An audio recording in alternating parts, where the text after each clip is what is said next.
Hello and welcome to our channel. Are you learning English? Great! Let's learn English with a very interesting story. Don't forget to subscribe, like and comment.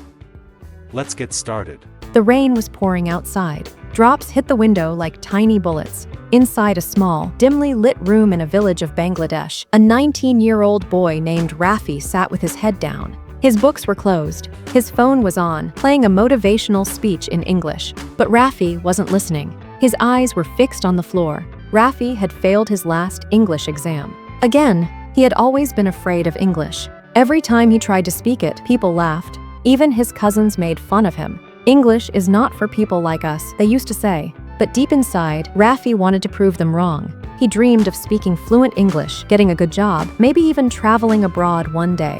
He didn't want to spend his life just working in the fields like his father. Not that he didn't respect his father, he respected him more than anyone. But he wanted more. He wanted a life full of choices. That evening, something changed. While scrolling through YouTube, Rafi found a video titled, "Don't Waste Your Life, Learn English Through Motivation." The thumbnail showed a boy from a poor background becoming a successful man just by learning English. He clicked on it. The video started with a man saying in clear, powerful English, "Your future is not written yet. You are the author, and the pen is in your hands." Rafi didn't understand every word, but he felt the message. The speaker continued, "If you can learn one new word a day, just one, in a year you will know 365 words. That's more than most people who give up." Rafi paused the video and replayed that line. Then he opened a notebook and wrote, "One word a day." That night, he chose his first word, believe. He looked up its meaning, its pronunciation, and example sentences. Then he practiced saying it 5 times. "I believe in myself." You should believe in your dreams. Never stop believing. The next morning, he walked to his friend Karim's house. "Hey Karim," Rafi said nervously. "Today's word is believe." Karim raised his eyebrows. "What?" Rafi smiled. "I'm learning one English word a day. Want to join me?" Karim laughed at first, but then something in Rafi's eyes made him pause. "Okay, bro. What does believe mean?" And just like that, Rafi had a partner. Days turned into weeks. Their English notebook filled with new words. Hope, courage, focus, effort, failure, consistency. Each word had a story, an example, a moment from their lives connected to it. They made a rule. Every time they met, they had to speak only in English, even if they made mistakes. One evening, as they sat under the old banyan tree near the pond, Karim said, "Bro, today I spoke English with a tourist who was lost near the highway." Rafi's eyes lit up. "Really? What did you say?" "I said, do you need help?"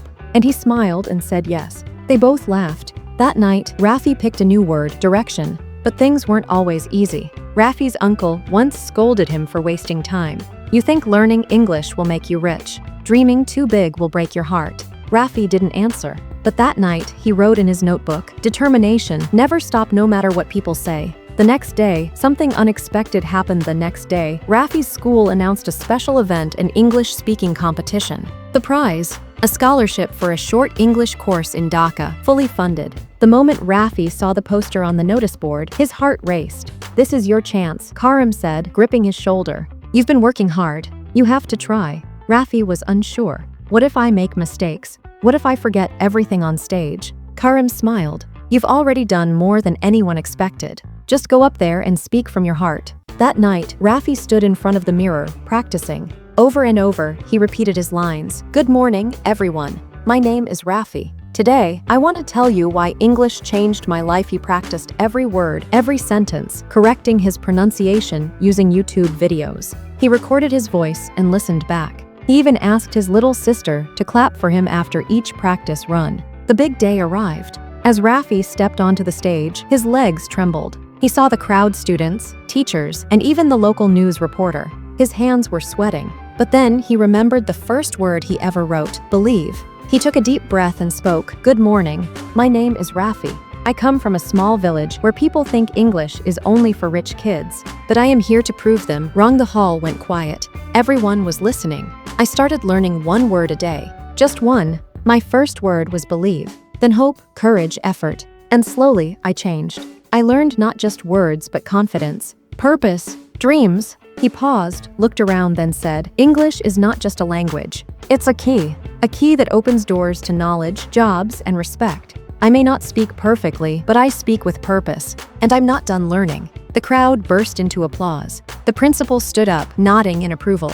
After the competition, Rafi sat under the banyan tree again, this time with a quiet smile. His phone buzzed. It was a message from the school. "Congratulations, Rafi. You have won the competition. Get ready for Dhaka." He showed the message to Karim, who hugged him tightly. "I knew it, bro. You're going to the capital." Rafi looked at the sky. The stars seemed brighter that night. But the journey had just begun. Dhaka was a new world. Big buildings, fast roads, people speaking fluent English everywhere. At first, Rafi felt small, lost. In his first class, the teacher asked, "Who here wants to be a great English speaker?" Everyone raised their hands. The teacher smiled. "Then you must live with English. Read it, write it, hear it, speak it every day." Rafi took that seriously. He started writing a journal in English every night. Small things, like, "Today I missed home. Dhaka is noisy but exciting. I made a new friend from Rajshahi." He read English storybooks from the library, watched English cartoons with subtitles, and even changed his phone's language to English. One day, he got a call from his mother. She sounded proud. "Rafi, the school teacher from our village, came to visit. He said your speech was shown on Facebook. Everyone's talking about you." Rafi's eyes filled with tears. After the course, he returned to his village, but he wasn't the same boy anymore. This time, he came back with a mission. He opened a small free class at the local school every Sunday. Learn English, live better. At first, only 5 kids came, then 10, then 20. Some of them brought their parents. "English is not for cities only," he would say. "It's for all of us." He started teaching simple phrases. "How are you? What is your name? I want to learn.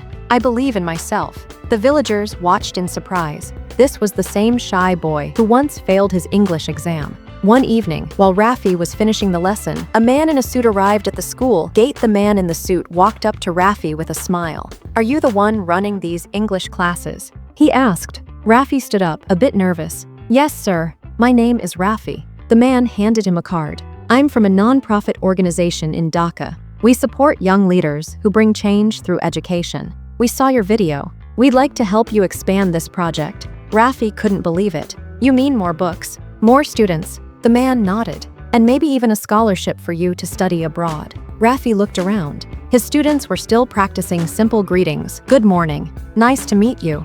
I want to learn English." He smiled. This was just the beginning. From a shy village boy to a confident young leader, Rafi's journey proved one thing: you don't need money or a big city to change your life.